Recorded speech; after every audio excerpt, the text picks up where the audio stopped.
Un village paisible au nord-est de la Grèce. Difficile d'imaginer qu'il y a un an à peine, plusieurs dizaines de migrants passaient ici chaque jour. Maria est restauratrice et il y a peu, son quotidien était rythmé par le passage des migrants. C'était tragique. Ils passaient tous les jours en provenance de 16 pays. C'est ce qu'on nous a dit, des enfants, des vieux, des handicapés. C'était incroyable de voir ça à notre époque. Parfois, jusqu'à 300 personnes passaient par jour. Il y a même eu une femme qui a accouché juste là, dans la gare. Ces migrants viennent alors de Turquie. 200 km de frontières séparent les deux pays. Sur la grande majorité, le fleuve Evros fait office de séparation. Mais au nord, sur 12 km, il existe également une frontière terrestre où se situe le village de Neavissa. Une fois, 35 personnes sont arrivées à la mairie. Ma femme était là et ils étaient mouillés jusqu'aux os. Elle a pris des vêtements chez nous, on les a tous habillés. D'autres n'avaient pas mangé. Ça faisait partie de notre quotidien. Une frontière passoire régulièrement montrée du doigt par l'Europe.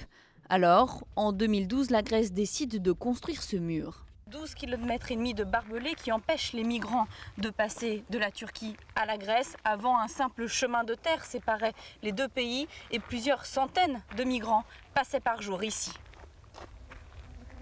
L'Union européenne n'approuve pas officiellement ce projet, mais accepte finalement de financer les caméras de surveillance situées le long du mur. Elle participe également à l'opération Bouclier. 2000 policiers sont déployés le long du fleuve Evros. Un an et demi après, nous pouvons dire que nous avons obtenu des résultats impressionnants dans notre lutte contre ce phénomène. Nous avons envoyé un message de détermination et d'efficacité de l'autre côté du fleuve Evros, c'est-à-dire aux passeurs qui agissent à partir de la Turquie. Maintenant, ils savent que faire passer quelqu'un à travers le fleuve n'est plus un choix attractif.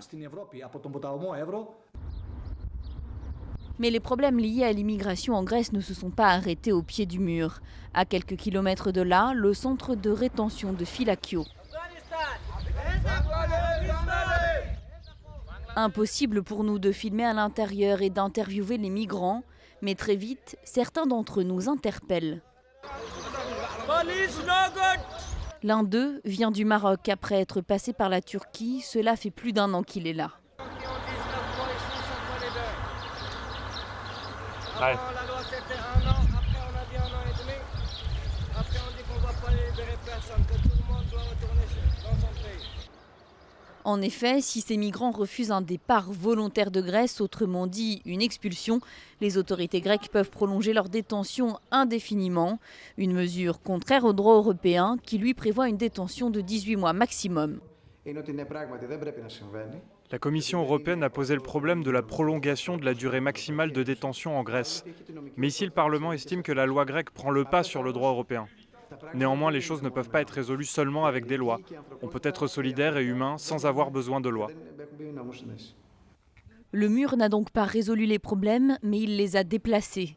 La pression migratoire s'exerce désormais dans le sud du pays.